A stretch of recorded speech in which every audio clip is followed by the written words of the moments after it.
اگر تم اللہ سے محبت کرنا چاہتے ہو، اللہ سے محبت کے دعوے دار ہو، تو آپ میری اتباع کریں، رسول اکرم صلی اللہ علیہ وسلم کی اتباع کریں۔ نتیجہ کیا ہوگا؟ یحببکم اللہ، اللہ تم سے محبت کرے گی۔ تمہارا دعویٰ اگر یہ ہے کہ ہم اللہ سے محبت کریں تو پھر میری اتباع کرو، تو پھر تم اللہ کے محبوب بن جاؤ گے۔ اصول یہ ہے کہ جس شخص کو کسی سے محبت ہوتی ہے تو اس کو اس کی ہر ادا پسند آتی ہے۔ جس سے محبت ہو اس کی ہر ادا پسند ہوتی ہے، چاہے وہ اچھی لگے اچھی ہو یا بری ہو۔ چھوٹے بچے پیارے لگتے ہوتے ہیں، جب وہ بات چیت کرنے لگتے ہیں وہ اپنی توتلی زبان میں صحیح بول نہیں پاتے،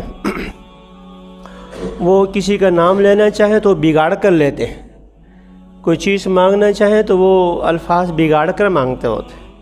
تو والدین انہی کی نقل اتارتے ہوئے انہی کے ساتھ انہی کی بولی میں ان سے انداز میں بات کرتے ہیں۔ حدیث شریف میں ہے، رسول اکرم صلی اللہ علیہ وسلم کے پاس ایک صاحب آئے۔ آپ لوگ جو کچھ نہ کچھ پڑھے لکھے ہیں وہ اتنا تو جانتے ہوں گے، اسم ایک معرفہ ہوتا ہے اور ایک نکرہ ہوتا ہے۔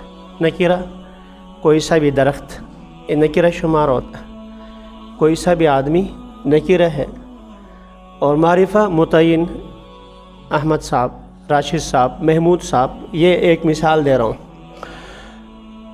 عربی زبان میں کسی اسم نکرہ کو معرفہ بنانا ہو تو اس کے مختلف طریقوں میں سے ایک طریقہ یہ ہے کہ شروع میں الف لام لگاتے ہیں۔ الف لام، رجل نکرہ ہے، اس کے شروع میں الف لام لگائیں گے، الرجل بن جائے گا، یہ اب معرفہ بن جائے گا۔ قلنسوۃ ٹوپی، اس کے شروع میں الف لام لگائیں، القلنسوہ، اب یہ معرفہ بن جائے گا۔ تو معرفہ کے لیے شروع میں الف لام آتا ہے عام طور پر، لیکن ایک بدو صحابی آئے اور ان کی لغت میں شروع میں نکرہ کو معرفہ بنانے کے لیے الف لام کی بجائے الف اور میم لگاتے تھے۔ تو وہ آ کے پوچھنے لگا، یا رسول اللہ، امینم برم سیامم فم سفر، ہونا کیا چاہیے تھا عام طور پر امین البر، امین البر، البر، اس نے البر کی بجائے امبر کہہ دیا اپنی زبان میں، امینم برم ام سیام فم سفر، فس سفر کی بجائے فم سفر۔ جہاں جہاں الف لام لگانا چاہیے تھا وہاں رسول اس صحابی نے الف اور میم لگا دیا، وہ ان کی لغت میں یہی تھا۔ تو آپ صلی اللہ علیہ وسلم نے اس کی دلداری کے لیے جواب میں بھی ایسے ہی اشارت فرمایا، لیس منم برم سیامم سفر، ہونا چاہیے تھا لیس من البر الصیامی فی السفر۔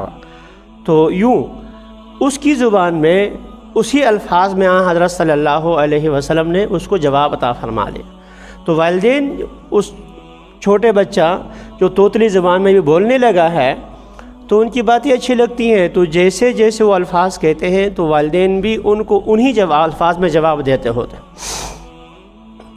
تو کہہ رہا تھا جس سے محبت ہوتی ہے تو اس کی ہر ادا اچھی لگتی ہے۔ مشہور ہے کہ خوبصورت کی تعریف کیا ہے، محبوب کسے کہتے ہیں۔ اب کوئی کہے گا فلاں ہے، کوئی کہے گا فلاں ہے، کوئی کہے گا موٹا اچھا ہے، کوئی پتلا اچھا ہے۔ آپ میں سے بہت سے لوگ جو ہے زیادہ بھاری بھرکم جسم کو اچھا سمجھتے ہیں، بعض لوگ مجبور ہیں، اب بھاگ رہے ہیں چربی کم ہو جائے۔ تو کسی نے فرمایا کہ بس ہمیں تو اپنے محبوب اچھا لگتا ہے، جو ایسا ہے وہی اچھا ہے۔ تو اللہ کو دنیا میں، کائنات میں، مخلوقات میں سب سے زیادہ محبوب کون ہے؟ محمد مصطفیٰ صلی اللہ علیہ وسلم۔ بس جس کی ادائیں ان کی اداؤں کے ساتھ ملتی ہوں، جس کی عادات، جس کی صفات اس کے ساتھ ملتی ہوں، تو وہ اللہ کو محبوب ہے۔ صحابہ کرام تو وہ چیزیں جو حضرت صلی اللہ علیہ وسلم کی غیر اختیاری ہیں، یعنی آپ صلی اللہ علیہ وسلم خوبصورت تھے بہت زیادہ، آپ صلی اللہ علیہ وسلم کی مانگ نکلا کرتی تھی، بال ہلکے سے گنگریالے تھے، اور مونڈو کے درمیان کافی فاصلہ تھا، سینہ کشادہ تھا، آپ کی ہتھیلیاں پرگوشت تھیں، یہ یوں تھے، ناک بینی مبارک اٹھی ہوئی تھی، یہاں ایک نور تھا جو چمک رہا ہوتا تھا۔ اب میں ایسا بننا چاہوں تو بن سکتا ہوں، کیسا بن سکتا ہوں؟ تو یہ ہم کیا صرف ایک دل میں تمنا ہی کبھی آ سکتی ہے، ورنہ تو ہمیں اختیار نہیں ہے اس بننے کس طرح بننے کا۔ صحابہ کرام ایسے معاملات میں بھی حضور صلی اللہ علیہ وسلم کی اتباع کی کوشش کرتے تھے۔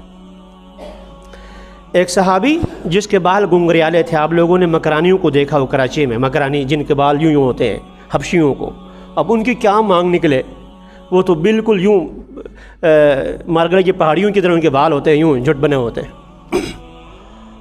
تو وہ ایک صحابی نے اس طرح ہے کہ جن کے بال یوں تھے، نبی پاک صلی اللہ علیہ وسلم کو دیکھا کہ آپ کی مانگ نکلی ہوئی ہے، بال یوں بکھرے، درمیان میں جو مانگ سفیدی نظر آ رہی ہے صاف۔ اب وہ شیشے کے سامنے گیا، کنگھی کرنے لگا کہ میں اپنی بھی مانگ نکال لوں۔ کہاں نکلے بابا مانگ؟ آخر اس نے یہ کیا، ایک سریا، ایک لوہا گرم کیا، لوہا گرم کرنے کے بعد یہاں رگڑنا شروع کر دیا، رگا جل گیا۔ لوگوں نے کہا بھی آپ نے یہ کیا کر دیا؟ کہا کچھ بھی ہو جائے کہ محمد صلی اللہ علیہ وسلم سے مشابہت تو ہو گئی ہے۔ عبداللہ بن عمر رضی اللہ تعالیٰ عنہما اپنے زمانے میں مدینہ منورہ سے حج کا سفر ہے، مکہ مکرمہ کی طرف جا رہے ہیں۔ راستے میں ایک جگہ ساتھیوں کو روکا، رک جاؤ، اتر گئے، سواری سے اتر گئے۔ ایک سامنے کوئی آڑسی تھی، وہاں تشریف لے گئے، وہاں یوں کیفیت بنائی جیسے وہ انسان قضاء حاجت کے لیے بیٹھتا ہوتا ہے۔ تھوڑی دیر بیٹھے، اٹھے، واپس آپ کا سواری میں سوار ہو گئے، چلتے بنے۔ تو آپ کے ساتھیوں نے ان سے پوچھا کہ حضرت آپ اٹھے اور جا کر بیٹھ گئے اور واپس آ گئے، آپ نے کوئی قضاء حاجت بھی نہیں کی، تو آخر گئے کیوں تھے آپ؟ تو وہ کہنے لگے کہ جب میں حضور صلی اللہ علیہ وسلم کے ساتھ سفر میں تھا مدینہ منورہ سے مکہ مکرمہ کی طرف، تو حضرت صلی اللہ علیہ وسلم نے یہاں تقاضا فرمایا تھا، مجھے آج حاجت نہیں تھی اس کی، لیکن میں حضور کے ساتھ مشابہت اختیار کرنا چاہتا تھا۔